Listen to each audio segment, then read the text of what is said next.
AITAH for being upset with my wife over leaving me at the bar to go play darts with a stranger. The night started like 100 others before it. We were sitting side by side at our favorite bar, sharing nachos and laughing over cheap beers, when I noticed a man at the far end of the room staring at us. Or rather staring at her. She noticed too. I saw the flicker of excitement in her eyes, the way she leaned just a little straighter, as if the weight of his attention made her glow.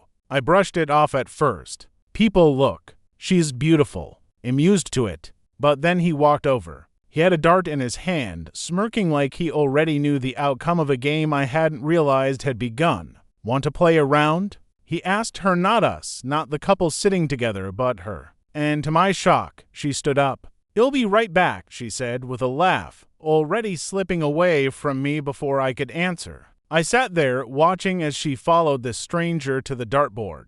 The bar was dim and loud, but I could see her smile from across the room. A smile she used to save for me. Minutes passed, then an hour. Our drinks went warm. The nachos congealed into a mess of cheese and crumbs. And still she stayed there laughing, leaning close to him, touching his arm when she missed a shot. Every so often, she glanced back at me. Not apologetically, not guiltily, just checking to see if I was still there, still waiting. And I was. When she finally returned, breathless and giddy, she slid into the booth like nothing had happened. "That was fun," she said, stealing a fry from my plate. I stared at her, trying to keep my voice steady. "You left me sitting here alone for an hour." She rolled her eyes. "Oh, come on. It was just a game of darts. Don't be so sensitive." Sensitive. My chest tightened. "You walked away from me, your husband, to play darts with some random guy who couldn't keep his eyes off you all night."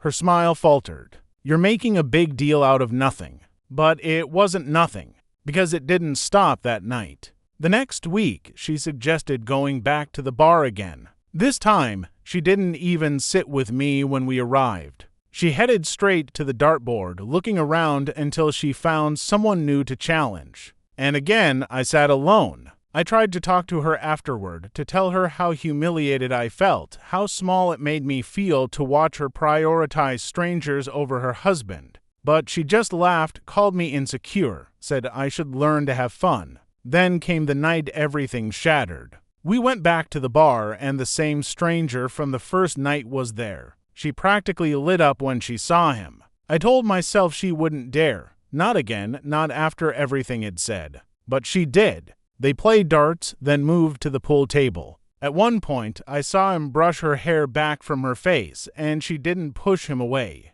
She just smiled. Something inside me broke. I walked out. She came home hours later, smelling like smoke and cheap cologne. "You left?" she asked, feigning innocence. "You stayed," I shot back. That was the night we had our first real fight. She accused me of being controlling, of not trusting her, of trying to cage her in. I accused her of disrespect, of betrayal, of forgetting what marriage was supposed to mean. We slept in separate rooms for the first time since we said our vows. Now I lie awake every night wondering if I'm the crazy one. AITAH for being upset with my wife over leaving me at the bar to go play darts with a stranger. Because she insists it's harmless. She insists it's fun. She insists I'm the one destroying our marriage with my jealousy. But deep down, I can't shake the feeling that the marriage was already destroyed the first time she walked away from me to laugh, to smile, to share herself with someone else. After that night, the one where she came home smelling like smoke and someone else's cologne, something inside me refused to settle.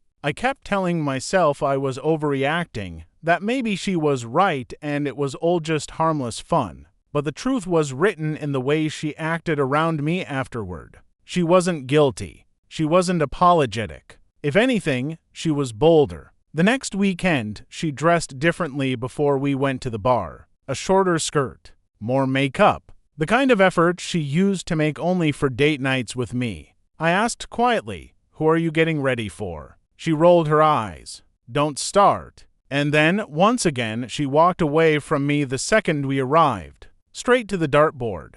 Straight to him? The same man from that first night. I sat there for 2 hours this time. People came and went around me, Friends asked if I wanted to join their table, but I couldn't move. I was paralyzed between rage and heartbreak, watching my wife act like I was invisible. And then I saw it the moment my worst fears became real. He leaned down to whisper something in her ear. She laughed, tilting her head back. And then, quick and careless, he kissed her cheek. She didn't flinch. She didn't push him away. She just smiled. That was when I finally walked over. I stood between them, my voice shaking. "We're going home." Her eyes went wide, like a child caught stealing. "It's not what it looks like," she stammered. The man smirked. "Relax, buddy. It's just darts." But I wasn't looking at him. I was looking at her. At the way her hand still rested on the dart in his palm, as if they'd been sharing more than just a game. I walked out without another word. She followed a few minutes later, hissing under her breath as we reached the parking lot. "You embarrassed me," she snapped. I turned on her, my voice breaking. "I embarrassed you. You left me sitting alone for hours while you played house with a stranger. You let him put his hands on you. You humiliated me in front of everyone." She crossed her arms, defensive. "You're overreacting." It was innocent, but the look in her eyes told me even she didn't believe that anymore. At home, the fight exploded. She accused me of being insecure. I accused her of betraying our marriage. She swore nothing physical had happened, that I was twisting things in my head. But then I asked one question that made her flinch. "Why do you light up for him in ways you haven't for me in years?" Her silence was the loudest answer of all. The weeks that followed were hell. Every time we went out, I felt a knot in my stomach. Every time her phone buzzed, I wondered if it was him. Every time she smiled at a joke I didn't hear, I wondered if someone else was making her laugh. One night, while she showered, I finally gave in to temptation and checked her phone. And there it was. A string of messages. Not dozens, hundreds. From him? From that same stranger. Flirty jokes. Inside references. Plans to meet when I wasn't around. And then, at the bottom, the knife to the heart. "Wish you were here instead of him." Me too. I confronted her that night. She cried. She swore it was just texting. She swore it hadn't gone any further. She swore she loved me. But when I asked why she needed him at all, she had no answer. That's when it hit me.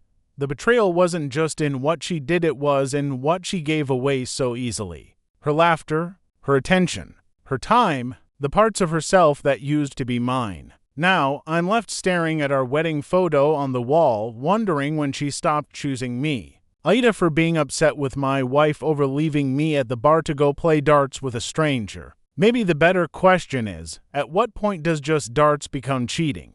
When he kissed her cheek? When they texted late at night? Or the very first moment she stood up and walked away from me? Because deep down, I think the answer is simple. It stopped being just darts the second she forgot I was sitting there waiting, invisible, her husband, already betrayed.